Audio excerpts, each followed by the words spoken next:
بسم اللہ الرحمن الرحیم۔ السلام علیکم۔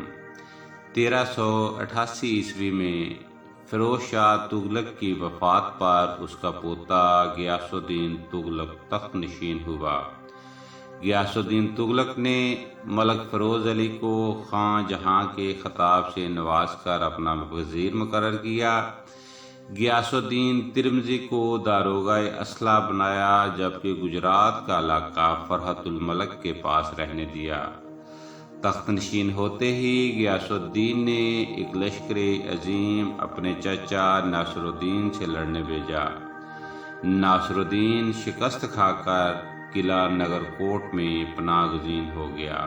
میں ہوں ناصر محمود اور آپ دیکھ رہے ہیں چینل ہند بیتی پر سلاطین دہلی سیریز۔ تغلق شاہ جوانی کے نشے سے چور ایک عیش پسند حکمران تھا، جس سے عدل و انصاف اور امور سلطنت سے کوئی خاص دلچسپی نہ تھی۔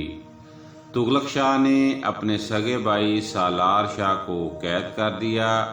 اس کا چچا زاد بھائی ابو بکر شاہ بغاوت پر اتر آیا اور فیروز شاہی غلاموں کو اپنے ساتھ ملا لیا۔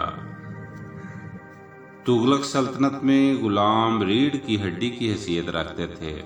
ان غلاموں نے تغلق شاہ کے امیر الامراء ملک مبارک کبیر کو قتل کر دیا۔ غیاث الدین کو اس فتنے کی اطلاع ملی تو وہ محل سے بھاگ نکلا، لیکن غلاموں نے اسے بھی پکڑا اور قتل کر دیا۔ اس نے صرف 5 مہینے حکومت کی۔ تغلق شاہ کے بعد ابو بکر بن ظفر خان بن فیروز شاہ تخت نشین ہوا۔ ابو بکر نے ملک رکن الدین کو نائب وزیر مقرر کیا، جو باغی ہو گیا تو ابو بکر نے اسے موت کے گھاٹ اتار دیا۔ اس فتنے کے فوراً بعد سمانہ کے امیران صدا باغی ہو گئے اور انہوں نے سمانہ کے حاکم ملک سلطان شاہ خوشدل کو قتل کر کے ناصر الدین محمد کو سمانہ کا حکمران بنا دیا، جس نے کئی حملوں کے بعد ابو بکر شاہ کو قتل کر کے دہلی کے تخت پر قبضہ کر لیا۔ ابو بکر شاہ نے 1 سال 6 ماہ حکومت کی۔ ناصر الدین محمد پہلی مرتبہ اپنے باپ کی زندگی میں 1388 میں تخت نشین ہوا، لیکن فیروز شاہ تغلق کے غلاموں کی سازشوں کی وجہ سے اسے دہلی سے فرار ہونا پڑا۔ لیکن سمانہ کے حاکم سلطان شاہ خوشدل کے قتل پر سمانہ کی حکمرانی ناصر الدین محمد کے پاس آ گئی۔ جب ناصر الدین سمانہ تخت پر قابض ہو گیا تو دہلی کے بہت سے امراء بھی ناصر الدین محمد کے ساتھ مل گئے اور ناصر الدین لشکر لے کر دہلی کی طرف چل دیا۔ ابو بکر شاہ اس کے مقابلے میں آیا تو ناصر الدین کو شکست ہوئی اور وہ دریائے جمنا پار کر کے دوآبہ میں پناہ گزین ہو گیا۔ چونکہ ناصر الدین فیروز شاہی غلاموں کے ہاتھوں تباہ ہوا تھا، اس لیے اس نے غلاموں کے قتل عام کا اعلان کر دیا۔ اس طرح رعایا کے ہاتھوں بے شمار غلام قتل ہو گئے۔ ادھر مزید امراء ابو بکر سے باغی ہو کر ناصر الدین سے مل گئے اور وہ بہت بڑا لشکر لے کر دہلی پر حملہ آور ہوا۔ موضع کندنی جنگ کا مرکز بنا اور خون ریز جنگ شروع ہو گئی۔ ابو بکر شاہ دوبارہ غالب آیا اور ناصر الدین جالی سر جا چھپا۔ اسی دوران ناصر الدین کے بیٹے ہمایوں خان نے سمانہ سے دہلی پر حملہ کر دیا۔ ابو بکر شاہ کا لشکر ملک شاہین کی سربراہی میں برسر پیکار ہوا، پانی پت جنگ کا مرکز بنا اور ہمایوں خان کو شکست ہوئی۔ ہمایوں خان کو شکست دینے کے بعد ابو بکر شاہ لشکر لے کر ناصر الدین کو قتل کرنے جالی سر جا پہنچا۔ ناصر الدین نے ابو بکر کے لشکر کا مقابلہ کرنے کی بجائے دہلی کا رخ کیا اور قصر ہمایوں میں قیام پذیر ہوا۔ شہر کے بہت سے امراء بھی ناصر الدین محمد کے مطیع ہو گئے۔ جب ابو بکر شاہ کو پتہ چلا تو وہ لشکر لے کر دہلی کی طرف چل دیا۔ ناصر الدین محمد ایک مرتبہ پھر اس کا مقابلہ نہ کر سکا اور شکست سے دوچار ہوا۔ رمضان کے مہینے میں فیروز شاہ کے غلاموں کا سردار مبشر حاجب ناصر الدین محمد سے مل گیا اور اس نے ناصر الدین محمد کو دہلی آنے کی دعوت دی۔ جب ابو بکر شاہ کو اس بات کی خبر ہوئی تو وہ دہلی چھوڑ کر میوات فرار ہو گیا۔ ناصر الدین دہلی پہنچا اور تخت نشین ہو گیا۔ حکومت سنبھالتے ہی ناصر الدین نے فیروز شاہی غلاموں کو دہلی چھوڑنے کا حکم دے دیا، لیکن کچھ غلاموں نے دہلی نہ چھوڑا اور اپنی غلامی چھپا کر شرفاء میں شامل ہو گئے۔ ناصر الدین نے ان کا امتحان لیا اور لفظ خراخری کا تلفظ کروایا۔ جو لوگ یہ تلفظ ادا نہ کر سکے انہیں موت کے گھاٹ اتار دیا گیا۔ اس طرح بہت سے شرفاء بھی لقمہ اجل بن گئے۔ تخت سنبھالتے ہی ناصر الدین نے لشکر تیار کیا اور ابو بکر شاہ کی سرکوبی کے لیے بھیجا۔ ابو بکر شاہ کو شکست ہوئی اور وہ کوٹلے کے قلعے میں جا چھپا۔ ناصر الدین لشکر لے کر کوٹلے جا پہنچا اور ابو بکر شاہ کو گرفتار کر لایا اور قلعہ میوات میں نظر بند کر دیا اور وہ قید میں ہی فوت ہوا۔ دہلی واپسی پر ناصر الدین کو پتہ چلا کہ گجرات کا صوبے دار فرحت الملک بھی باغی ہو گیا ہے۔ ناصر الدین نے فرحت الملک کی جگہ ظفر خان کو حاکم گجرات مقرر کر دیا۔ 1392 میں ناصر الدین نے رائے نرسنگھ، سردار دہون راٹھور اور بیر بہان بہنسور کی بغاوت کچل کر انہیں اپنا مطیع بنا لیا۔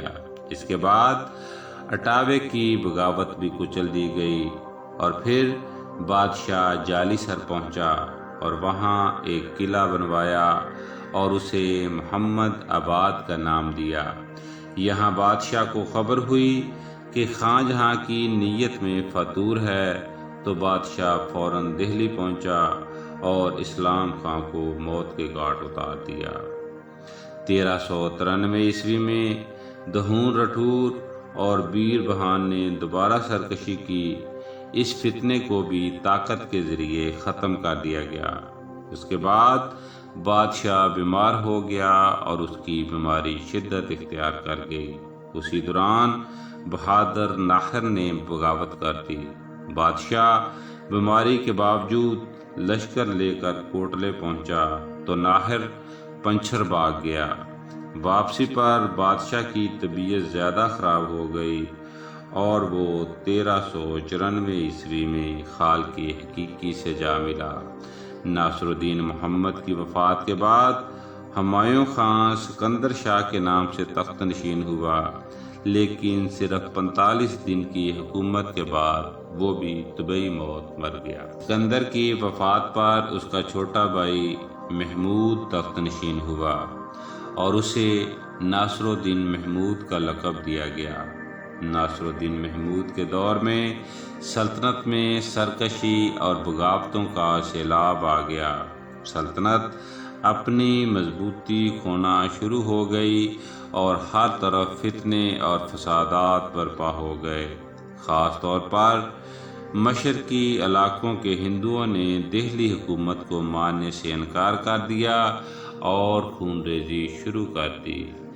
ناصر الدین محمود نے خواجہ جہاں کو لشکر عظیم کے ساتھ بہار کے ہندوؤں کو مطیع بنانے کے لیے بھیجا، جس نے مشرقی حصے میں امن و امان قائم کیا اور بنگال سے بھی خراج وصول کر کے کامیاب واپس لوٹا۔ دیوالپور کے حاکم سارنگ خان نے لشکر اکٹھا کیا اور اجودن کے حاکم شیخا کھکھر کے مقابلے کے لیے چل دیا۔ لاہور کا گرد و نواح جنگ کا مرکز بنا۔ کھکھر کو شکست ہوئی اور اس نے کوہ جموں میں پناہ لی۔ سارنگ خان نے لاہور کی حکومت اپنے بھائی عادل خان کے سپرد کر دی۔ دہلی میں ناصر الدین محمود کے ایک امیر سعادت خان نے فتنہ و فساد کا بازار گرم کر دیا اور 3 ماہ تک خوب خون ریزی ہوئی۔ اسی دوران سعادت خان نے فیروز تغلق کے پوتے اور فتح خان کے بیٹے نصرت خان کو فیروز آباد بلوایا اور اپنا فرمانروا تسلیم کر لیا۔ سعادت خان نے نصرت شاہ کو کٹ پتلی بنا کر تمام اختیارات اپنے ہاتھ میں رکھے، لیکن جلد ہی سعادت خان کو موت کے گھاٹ اتار دیا گیا۔ اب ہندوستان میں 2 باقاعدہ حکمران حکومت کر رہے تھے۔ فیروز آباد کی حکومت نصرت شاہ کے پاس تھی، جبکہ دہلی تخت پر ناصر الدین محمود بیٹھا تھا۔ کبھی فیروز آبادی لشکر دہلی پہنچ جاتا اور کبھی دہلی کا لشکر فیروز آباد پر حملہ کر دیتا۔ اسی دوران دیوال پور کے حاکم سارنگ خان نے ملتان اور سمانہ پر قبضہ کر لیا۔ 1398 میں امیر تیمور نے دہلی پر حملہ کر دیا تو ناصر الدین محمود دہلی چھوڑ کر گجرات فرار ہو گیا۔ تیمور 15 دن بعد دہلی سے واپس ہوا اور راستے کے تمام علاقے فتح کرتا گیا۔ اس کے بعد دہلی تخت پر مختلف لوگ قابض رہے اور آخرکار 1406 میں دہلی کا تخت واپس ناصر الدین محمود کے پاس آ گیا، لیکن اب تخت دہلی اپنی طاقت کھو چکا تھا اور اس میں وہ دمخم باقی نہ تھا۔ رہی صحیح کسر کہ نوج پر لشکر کشی کی شکست نے پوری کر دی اور امراء ناصر الدین محمود سے مایوس ہو کر اپنی اپنی جاگیروں میں واپس جانا شروع ہو گئے۔ ان حالات میں جونپور کا حاکم کنوج پر حملہ آور ہوا اور اسے فتح کر لیا۔ 1408 میں سمانہ اور فیروز پور میں بھی بغاوت شروع ہوئی، لیکن ناصر الدین نے اسے کچل ڈالا۔ اس کے بعد ناصر الدین مسلسل خضر خان سے برسر پیکار رہا۔ 1414 میں ناصر الدین محمود بیمار ہوا اور خالق حقیقی سے جا ملا۔ اس کی موت کے ساتھ ہی دہلی کا تخت ہمیشہ کے لیے تغلق خاندان کے ہاتھ سے نکل گیا۔